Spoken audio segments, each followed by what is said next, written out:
Lucas es el que describe estos eventos en una forma más meticulosa, más ordenada y podría decir más técnica. Y vamos a leer del capítulo 23 del Evangelio de Lucas, los versículos 39 al 43. Lucas 23, del 39 al 43. Este sermón es un estudio realmente, se llama Hoy en el Paraíso. Hoy en el Paraíso. Lucas 23, del 39 al 43. Lucas 23, dice el versículo 39. Y uno de los malhechores que estaban colgados le injuriaba diciendo: si tú eres el Cristo, sálvate a ti mismo y a nosotros. Respondiendo el otro, le reprendió diciendo: ¿ni aún temes tú a Dios, estando en la misma condenación? Nosotros, a la verdad, justamente padecemos, porque recibimos lo que merecieron nuestros hechos, mas éste ningún mal hizo. Y dijo a Jesús: acuérdate de mí cuando vengas en tu reino. Entonces Jesús le dijo: de cierto te digo que hoy estarás conmigo en el paraíso. Gracias, Padre Celestial, por esta palabra tuya.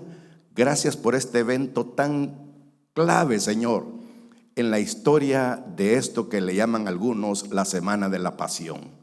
Háblanos al corazón al través de tu palabra, en el nombre de Jesús. Amén y amén. Pueden sentarse, les iba a decir, pero no hay necesidad.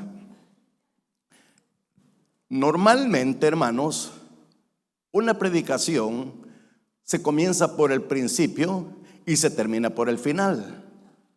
Pero yo voy a empezar por el final para terminar en el principio. Lo digo porque no sé si los hermanos lo van a proyectar el bosquejo completo, pero el bosquejo de mi estudio en esta noche es el primer punto. Vamos a hablar de una esperanza. En el segundo punto, vamos a hablar de una invitación. Y en el tercer punto, vamos a hablar del paraíso. Pero vamos a comenzar con el paraíso, porque precisamente de eso se trata nuestro estudio, que se llama Hoy en el Paraíso.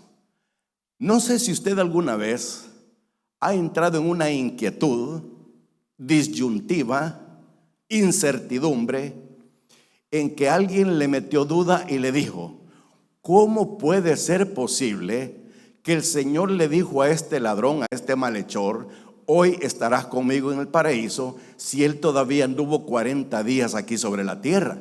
No se fue para el paraíso. Realmente, hermanos, tiene sentido.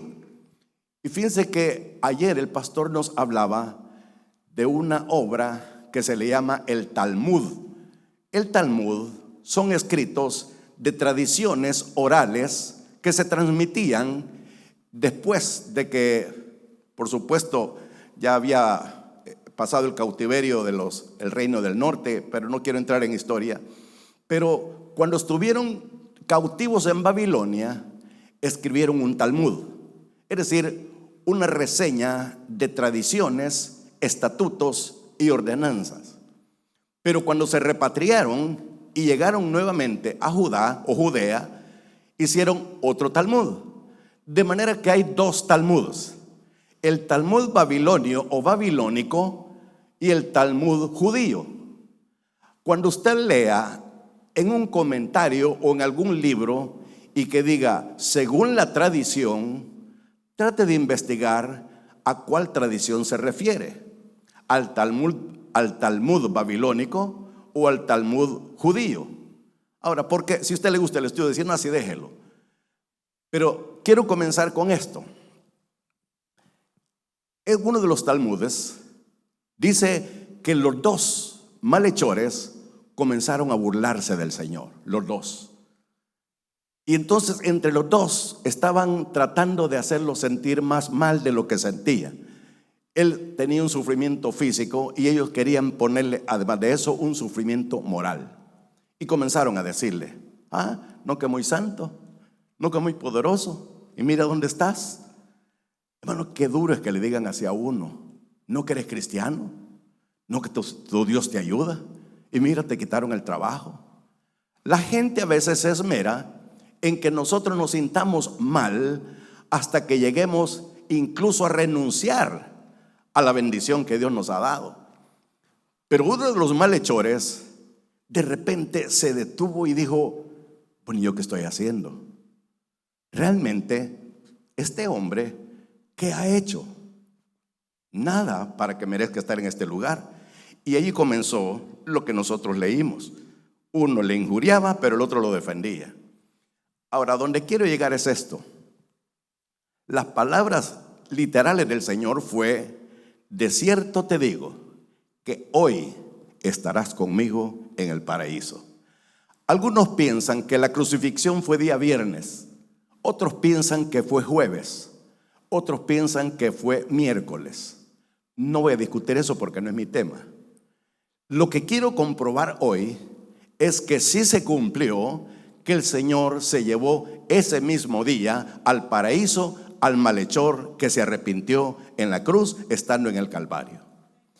Para empezar, tengo que explicar qué es el infierno. Un hombre de una edad mediana, unos 35 o 40 años, llegaba a nuestra iglesia, pero solo estaba en la clase dominical y terminando la clase salía volado, zumbado, decimos en El Salvador. Salía rápido. Yo nunca lo podía abordar y a la gente le preguntaba quién lo invitaba y nadie sabía, nadie lo conocía. Pues una vez se quedó, después de la clase dominical, no se quedó al culto, pero se quedó para platicar conmigo y me dijo estas palabras: pastor, me dijo, una pregunta tengo para usted, quiero que sea honesto. Sí, le dije yo. ¿Usted todavía predica el cielo y el infierno? Hermano, me sorprendió la pregunta. Le dije: mire, primero le voy a contestar, pero después le voy a hacer otra pregunta. Claro que predico el infierno y claro que predico el cielo, pero ¿a qué viene la pregunta? Yo no sé si usted se da cuenta, me dijo, que hay predicadores que ya no predican el cielo ni el infierno. Y le dije yo: ¿sabía usted que quien más habló del cielo y del infierno fue Jesucristo? Y si Él lo predicó, ¿por qué no lo voy a predicar yo? Entonces quiero explicar qué es el infierno y quiero comenzar diciendo esto. Jerusalén es un lugar geográfico, es decir, sabemos dónde está, lo podemos ubicar geográficamente. Pero la Nueva Jerusalén no es un lugar geográfico. No sabemos si ya existe, y si ya existe no sabemos dónde. Por eso no es un lugar geográfico, porque no podemos ubicarlo geográficamente. Igual, el infierno es un lugar geográfico, pero el lago de fuego todavía no se sabe dónde es o dónde va a ser, si es que todavía no está hecho. Ahora, fíjese bien, la palabra infierno, que se traduce infierno, es una palabra hebrea que es la palabra Seol, S-E-O-L, Seol, es hebreo. Y la palabra griega, ¿seré yo, Señor? ¿Seré yo el que mucho muevo este volado, este chunche, este aparate, vas? Entonces, la palabra griega, Hades, H-A-D-E-S, es griego de la misma palabra hebrea Seol. ¿Qué significan ambas palabras? En castellano significa infierno. Y seguramente usted esté pensando lo que yo pensé ahorita. Pero a mí me han dicho que Seol o Hades es el sepulcro. No. La palabra griega para sepulcro es la palabra nemeion, con M al principio, M-N-E, nemeion. Quiere decir que para sepulcro hay una palabra específica.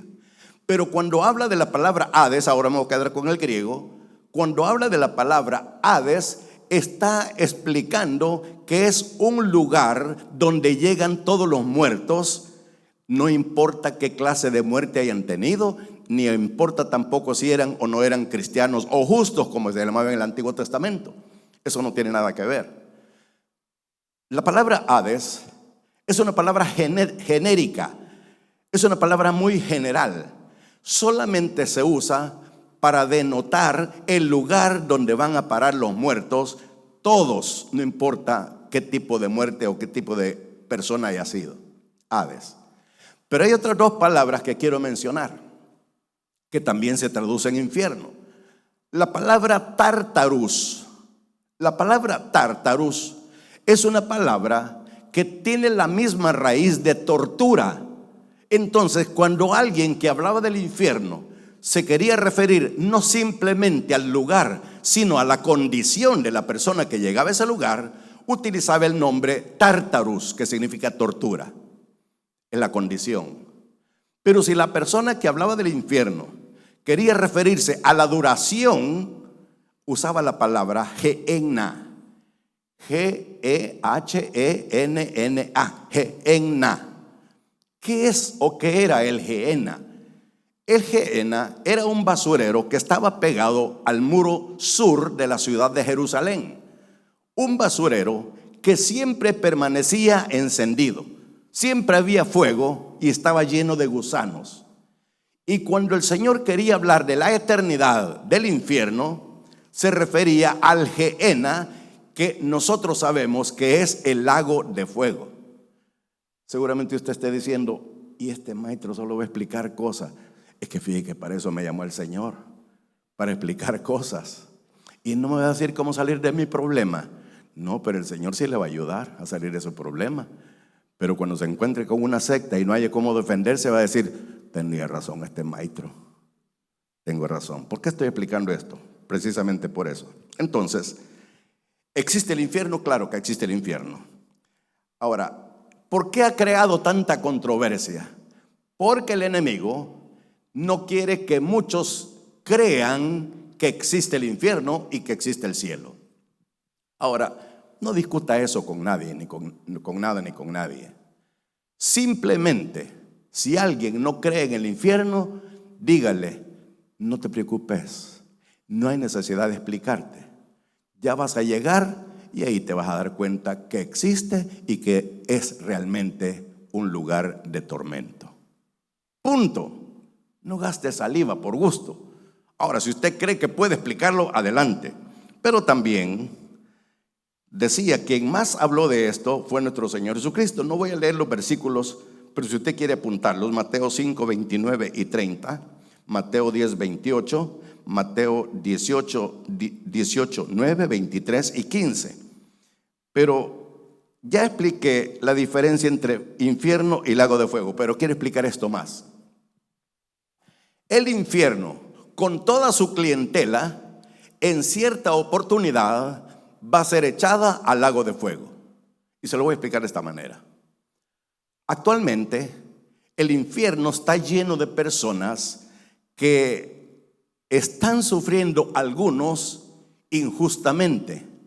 Pastor, permítame, no se me ajolote, se lo voy a explicar. Algunos están en el infierno simplemente porque rechazaron a Cristo.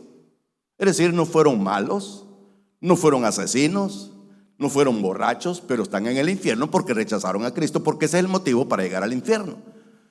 Sin embargo, en el mismo infierno también hay personas que, además de haber rechazado a Cristo, fueron asesinos, violadores, borrachos, adúlteros, etcétera. No quiero mencionar otras cosas. Entonces, pero la cosa es esta. El infierno es un lugar geográfico y voy a tratar de demostrárselo.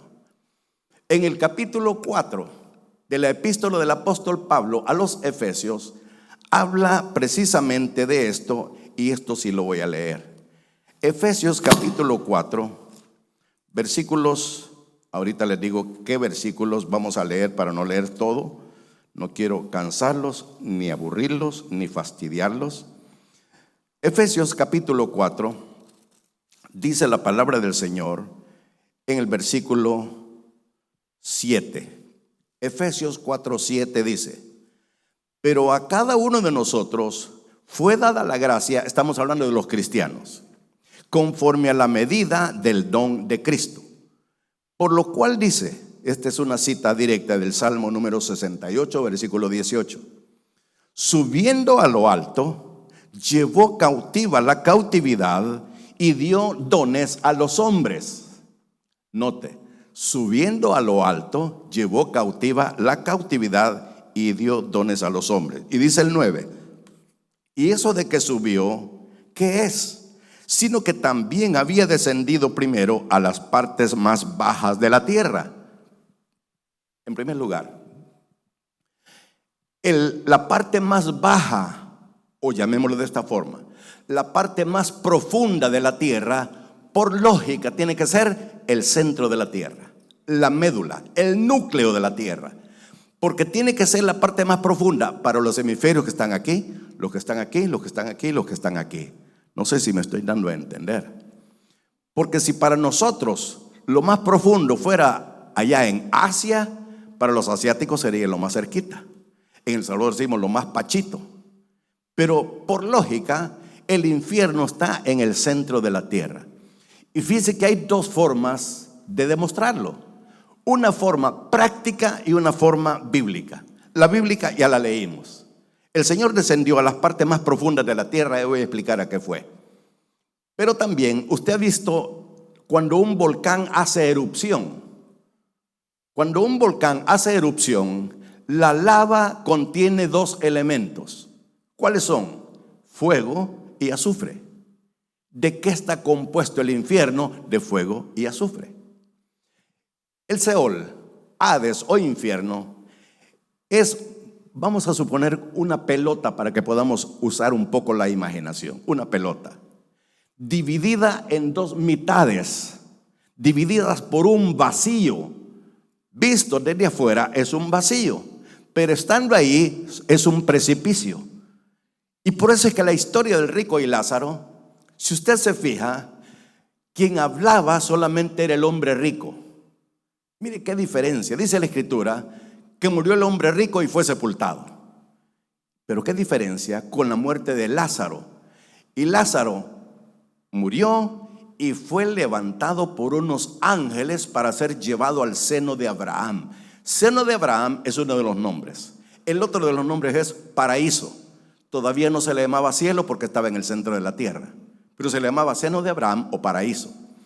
Y dice la Escritura que Abraham levantó su cabeza y vio al otro lado, pasando el precipicio, a Lázaro y a Abraham. Es decir, Lázaro estaba en el seno de Abraham y Abraham representando precisamente ese lugar. Y el hombre rico dijo estas palabras: Padre Abraham, manda a Lázaro que moje su dedo en agua y venga a mojar mi lengua porque estoy ardiendo en esta llama. Quiere decir que él estaba sufriendo, pero Lázaro no estaba sufriendo. Voy a ubicar el lugar de los injustos a mi izquierda y el lugar de los justos a mi derecha para que no se me vaya a confundir.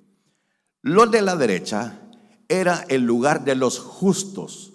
En el Antiguo Testamento no se llamaban cristianos porque todavía no existía el cristianismo. Se llamaban justos. En el lado izquierdo estaban los injustos, es decir, los que de una u otra forma habían rechazado la palabra, habían rechazado y no creían en la venida de un Mesías que estaba siendo anunciado. Entonces, cuando el Señor Jesucristo murió y fue sepultado, no se quedó en el sepulcro. Él hizo un viaje que en teología se llama paraodisea. ¿Qué es la paraodisea? La paraodisea es el viaje que el Señor Jesucristo hizo al infierno. No a purgar una pena, no como castigo, era un plan. Porque Él tiene potestad, Él tiene la autoridad para estar donde se le dé la gana y nadie le dice nada. Por eso Él está aquí en medio de nosotros en esta noche. Está en su corazón, está en su problema, está en su trabajo, está en su hogar, está en su familia. El Señor jamás se aparta, somos nosotros los que le damos la espalda. Entonces, vemos este cuadro que nos enseña lo siguiente. Los que están en el infierno tienen memoria porque están atormentados pensando: y mi familia va a venir a parar aquí también porque también rechazaron al Señor. ¡Qué pena! Pero los que están en el seno de Abraham o paraíso no tienen memoria. Y si acaso usted lee que algunos comentaristas dicen que sí vamos a tener memoria, si acaso tendríamos memoria, sería una memoria selectiva. Porque actualmente nosotros tenemos una memoria general. Alguien nos hizo algo y que cuesta olvidarlo, porque tenemos memoria. Y se dice que las mujeres tienen una memoria tenaz, pronta y fiel. Una memoria de elefante. Una memoria que cuando uno les hace algo, cronológicamente se lo cantan. Acordate que en tal fecha me hiciste esto. Y acordate que 2 años más tarde me hiciste esto. Y acordate que medio año más tarde. Hermanos, por eso usted mejor calladito. Se mira más bonito. No haga que su mujer hable. Porque a veces no hablan, pero cuando hablan, cuesta que se callen. Entonces, en el cielo realmente, hermanos, no va a haber memoria, pero en el infierno sí hay memoria. Ahora, ¿a qué fue el Señor Jesucristo? Al Seol, al Hades, al infierno, a 2 cosas. Número 1, a predicarles. La predicación no debe ser la palabra. A pregonarles, a demostrarles, a declararles a los que estaban a este lado que Él era el cumplimiento de la ley, es decir, de la Biblia. Note una cosa. Hay una secta, no voy a decir su nombre, que insisten en guardar el sábado. Y dicen que si usted no guarda el sábado, usted está condenado. A mí, hermanos, no me salva el sábado. A mí no me salva la iglesia adventista. A mí no me salva la iglesia pentecostal. A mí no me salva la iglesia bautista. A mí quien me salva y me salvó fue mi Señor Jesucristo. No necesito más. Claro que tenemos una denominación. Abrazamos una denominación. Pertenecemos a una denominación. Tratamos de ser fieles a esa denominación. Pero antes que denominacional, usted es un hijo de Dios nacido de nuevo y heredero del reino de los cielos y punto. No hay más. Es decir, ¿para qué vamos a querer más? Entonces lo primero a lo que fue el Señor, bueno, los adventistas dicen, no iba a decir el nombre, pero se me chispoteó. Dicen ellos que nosotros, si no guardamos el sábado, estamos adoptando la marca de la bestia. Porque los que realmente son hijos de Dios son los que guardan el sábado. Y me dijo uno de ellos un día, por eso yo he cambiado un poco mi mentalidad. Mire, me dijo, por si usted no lo sabía, me dijo, el día del Señor es el sábado, me dijo. Y yo le contesté, ¿y los demás de quién son? Se quedó mudo. Por eso usted no diga que el domingo es el día del Señor, porque del Señor son todos los días. Del Señor es la tierra y su plenitud, el mundo y los que en él habitan. Él la formó, Él la hizo y nos hizo a nosotros. Así es que para nosotros no hay un día del Señor. Para nosotros todos los días son del Señor, porque somos cristianos full time. No somos cristianos part time. Ahora, si hay un cristiano part time, por favor, pida tiempo completo. No le van a pagar más, pero se va a sentir mejor. Entonces le fue a pregonar. Dicen ellos entonces, les digo, mire, Cristo vino y abolió la ley. Le voy a leer lo que dice la Escritura. No penséis que he venido a abrogar la ley, sino a cumplirla. ¿Se da cuenta, medio? Entonces, ¿a qué vino Cristo? Le digo yo, para que caigan ellos solitos en la trampa. A guardar la ley, me dijo. No, señor, no, señora. Él no vino a guardar la ley. Claro que como judío se sometió a la ley, pero no vino a eso. Él vino a cumplir la ley, porque en Él se cumple la ley. ¿Ustedes están entendiendo esto? Es decir, Él no vino, ay, yo tengo que guardar el sábado, tengo que hacer esto. Es más, Cristo mismo quebrantó el sábado y lo criticaban.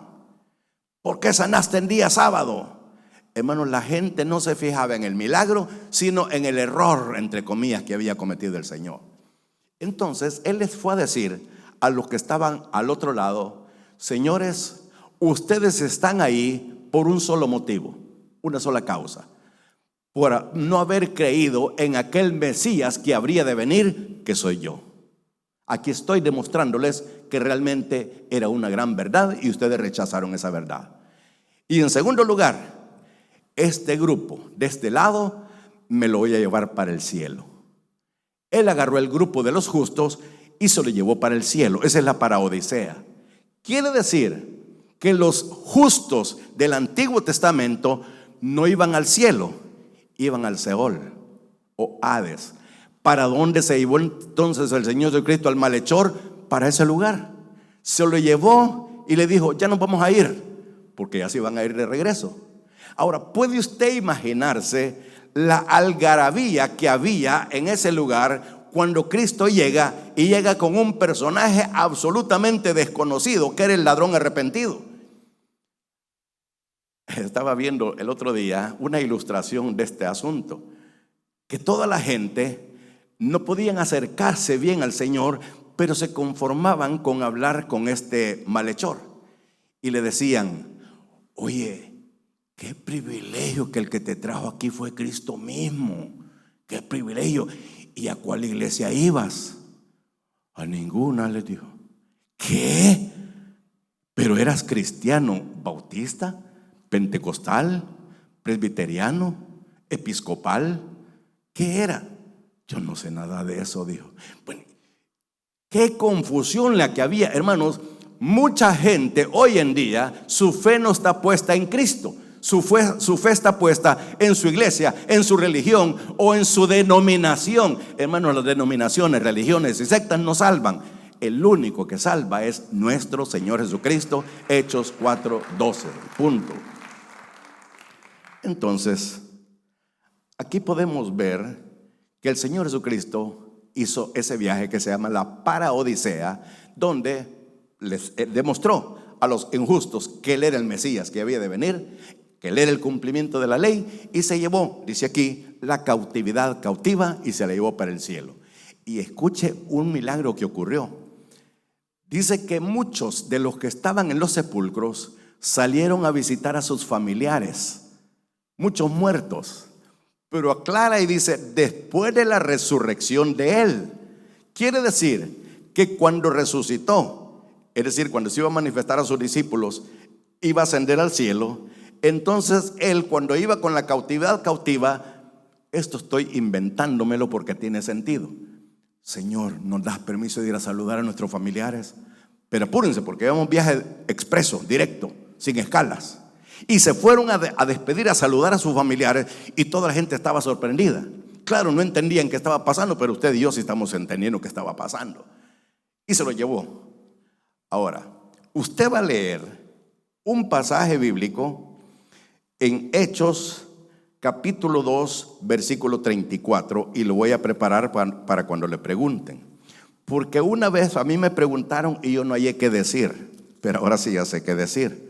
Y por eso lo quiero compartir.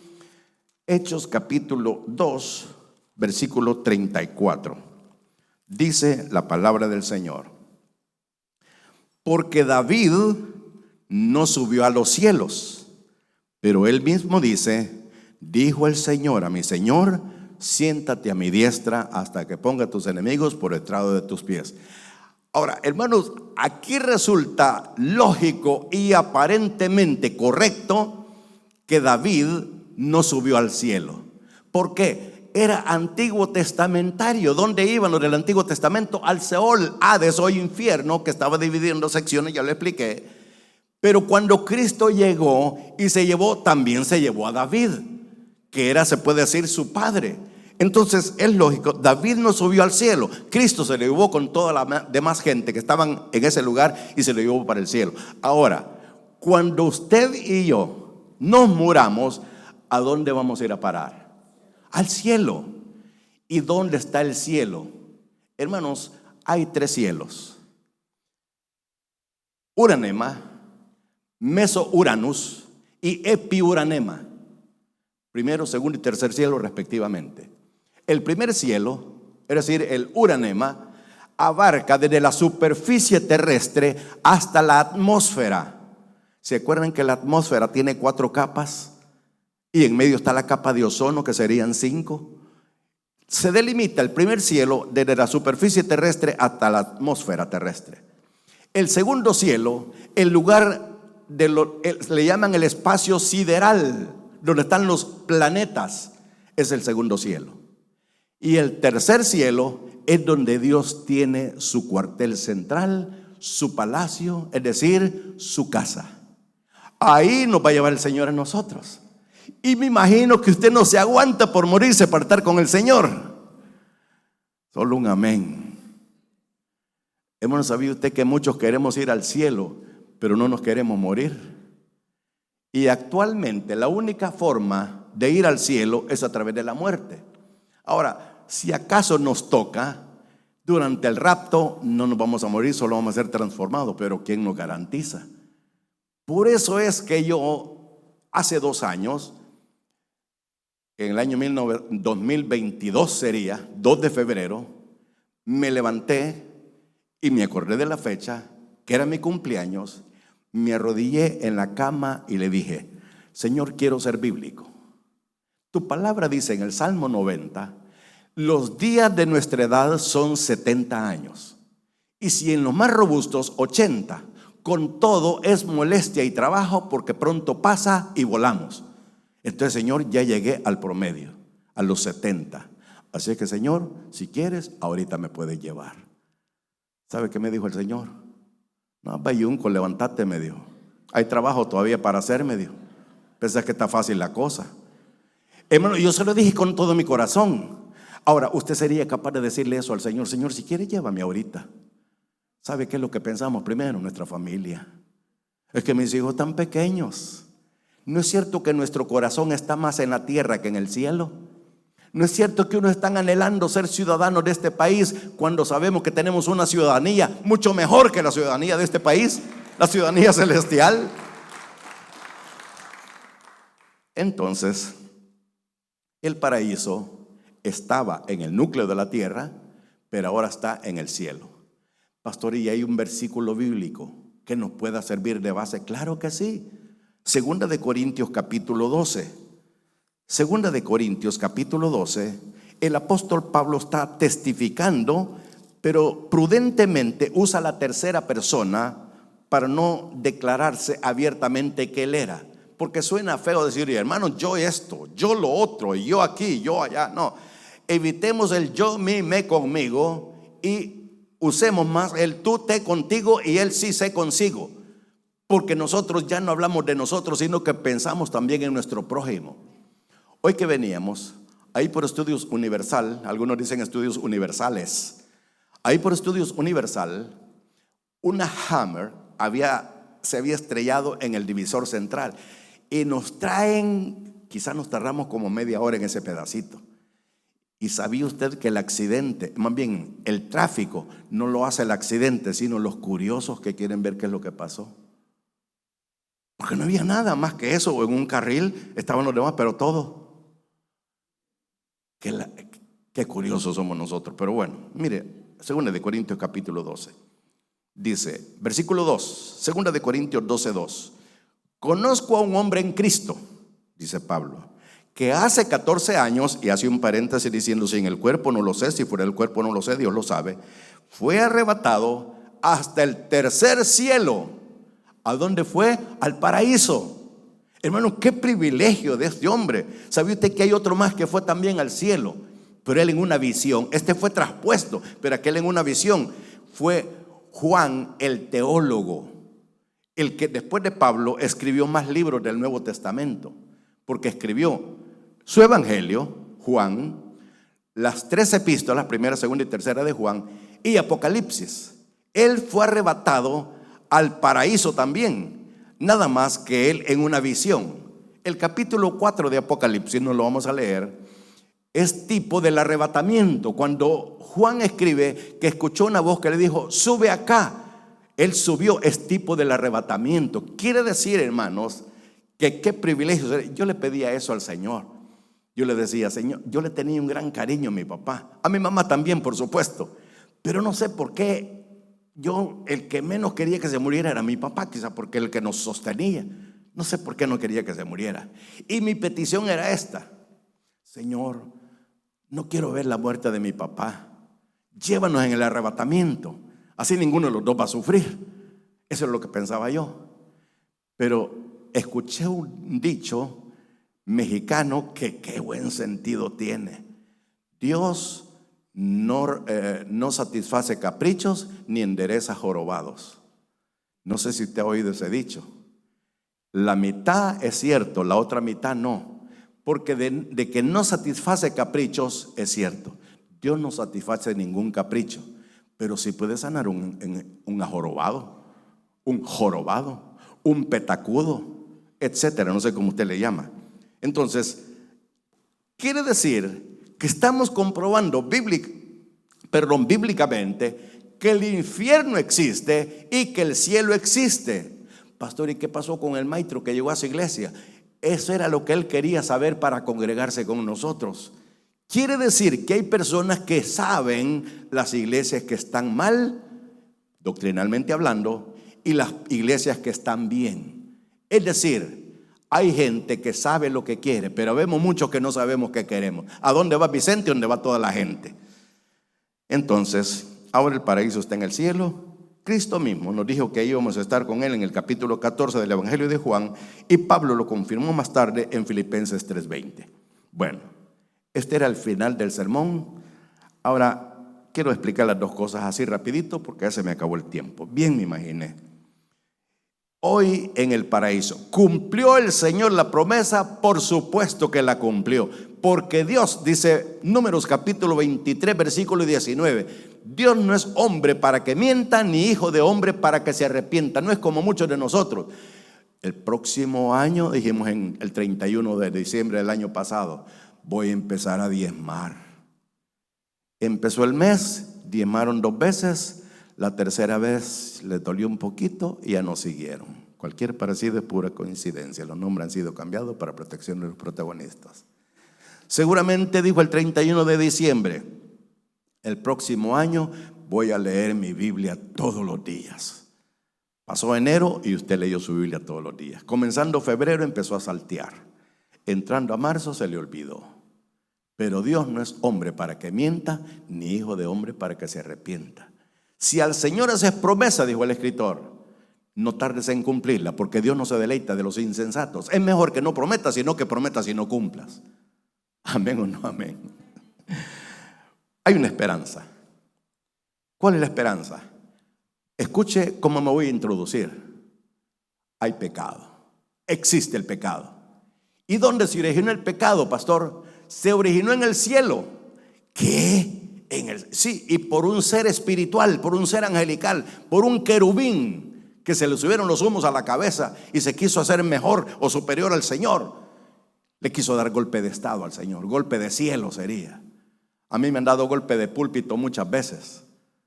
Hermano, en mi trayectoria llevo casi 40 años de ministerio y yo vengo de donde asustan. Aquí ya no me asustan, ya vengo bien asustado y bien curado. Pero bueno, el pecado se originó en el cielo y se introdujo en la tierra por el mismo que lo originó en el cielo, que era un querubín protector que se llamaba Luz Bella o Luzbel. Hermanos, este querubín se creyó la mamá de Tarzán, primo de Popeye y compañero de Superman. Se creía lo máximo. ¿Y qué sucedió? Un cataclismo cuando el Señor lo destronó, cuando el Señor lo sacó del cielo, y junto con él se vino una tercera parte de los ángeles que ahora se llaman demonios y que viven en el infierno. Bueno, están diseminados en 3 lugares, por si usted no lo sabía. Los demonios están en 3 lugares: en el ambiente, es decir, en el primer cielo, en el infierno, y también andan tratando de meterse en gente, y si no pueden, aunque sea en animales. Usted ha leído eso seguramente. ¿Recuerdan cuando el Señor llegó a Gadara y le dijeron, déjanos meternos aunque sea esos cerdos? Y se metieron esos cerdos, se fueron por un despeñadero, y la gente, en vez de estar contenta por el milagro, andate de aquí, nos vas a deshacer el negocio, porque eran cucheros, puerqueros, es decir, vendedores de tuncos, de cuches, de puerco, marrano, cochino, no sé cómo le llama usted. Entonces, a pesar de que el pecado entró al mundo, hermanos, vino algo superior al primer Adán, que Pablo le llama el postrer Adán, el que vino a salvar todo lo que se había perdido. Quiere decir, aunque Adán pecó y por él todos nacimos bajo maldición, en Cristo hubo redención, y por eso no solamente hay una esperanza, hay una invitación también. Hay solución para el pecado. Hay solución para cualquier problema. Pero por favor no se desvíe. Busque la solución, no busque el problema. Primera de Corintios, capítulo 10, versículo 38, me parece que es, a mí se me olvida, o 28, no estoy seguro. No os ha sobrevenido ninguna tentación que no sea humana, pero fiel es Dios, que no os dejará ser tentado más de lo que podáis soportar, sino que también juntamente con la tentación dará la salida para que podáis aguantar. Quiere decir que Dios no te desampara. Hay una invitación, y esta invitación es personal. No todos son hijos de Dios. No todos somos hijos de Dios. Pastor, me dijo una vez un hombre, ¿cómo usted se atreve a ofenderme, a decir que no soy hijo de Dios? ¿Acaso soy un animal?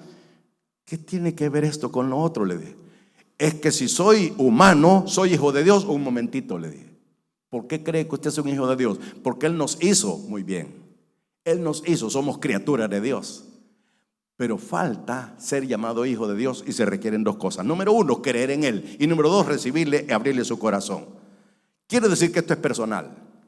Usted no puede salvar a nadie. Usted puede conducir a alguien a los pies de Cristo, pero el que da la salvación es Cristo, no usted. A nosotros nos cabe la satisfacción de haberle servido al Señor y a la persona como puente. Pero realmente la invitación es: ninguna persona, ninguna entidad, ninguna iglesia, ninguna denominación, ninguna religión puede darte la salvación. No busques una iglesia para salvarte, búscala para congregarte, pero para salvarte solamente acude a aquel del cual estoy hablando, que le dijo al ladrón arrepentido: hoy estarás conmigo en el paraíso, y se lo cumplió. Ahora la promesa es suya. ¿Usted quisiera estar en el paraíso con el Señor? Pienso que sí. Entonces voy a hacer una oración. Puede ser que aquí adentro hay alguien, pero seguramente los que estén viendo esta transmisión no sepan qué va a suceder cuando se mueran. ¿Dónde van a abrir los ojos cuando se mueran? ¿Dónde van a despertar? Solamente hay dos opciones: el cielo y el infierno. Y solamente usted decide, nadie puede decidir por usted, es algo personal. Así que yo voy a hacer una oración y usted eche a andar su fe. Usted tiene una fe que le llamo fe natural o fe común. Eche a andar esa fe. Y cada palabra o frase que vaya diciendo, crea que Dios se lo está escuchando y Él no desecha a nadie. Así que ahí donde se encuentra, sea aquí adentro o allá los que nos están viendo, cierre sus ojos, incline su rostro y diga conmigo, repite después de mí esta oración. Señor Jesús, reconozco y admito que soy pecador. Te he ofendido, consciente o inconscientemente. Pero en este momento me presento delante de ti, arrepentido, para suplicarte que perdones y borres mis pecados. Sé que eres Dios, que moriste en la cruz para salvarme del pecado, de la muerte y del infierno. Por eso, Señor, en este preciso momento, yo te abro mi corazón y te suplico que entres a morar en él. Por la fe, a partir de hoy, sé que soy salvo, sé que soy hijo de Dios y heredero del reino de los cielos. Amén. Si usted hizo esta oración, 3 recomendaciones. La mayoría lo sabe. Número 1, ore todos los días. Orar es platicar con Dios. Número 2, lea su Biblia todos los días. La Biblia es el alimento espiritual como es la comida el alimento físico. Y número 3, busque una iglesia para congregarse. Por nuestra parte le ofrecemos nuestra iglesia. En nuestra página está toda la información. Llámenos, visítenos. Quisiéramos saber de usted y orar por usted y orar con usted. Voy a dejar para el pastor para que concluya esta oración. Le damos un aplauso a nuestro Señor, hermanos. Gracias. Cerramos nuestros ojos nuevamente, hermano. Vamos a orar. Padre, te agradecemos esta hermosa noche. Me dio gracias por tu siervo y quisiéramos que esas palabras de confianza que recibió ese malhechor, esas palabras de esperanza, esas palabras de compromiso, de garantía, Señor, que no iría al infierno, también, Padre, son para todos aquellos que hemos creído, que hemos abierto nuestro corazón a ti, Señor. Y como dice el apóstol Pablo, por fe ha venido a ser morada en nuestros corazones. Gracias, Espíritu Santo, porque tú eres el que nos convence de pecado, de justicia y de juicio. El que nos convence que Jesús es el Hijo de Dios, aquel que nadie le puede quitar la vida. Él la pone y la vuelve a tomar. Señor, quisiéramos pedirte una vez más, siguiendo este cuadro cronológico, Señor, un día sábado muy complejo para aquellos que dejaron todo, Señor, y dijeron: se murió. Señor, muchas veces la prueba pareciera ser que nos ciega lo que ya tú en tu palabra has prometido.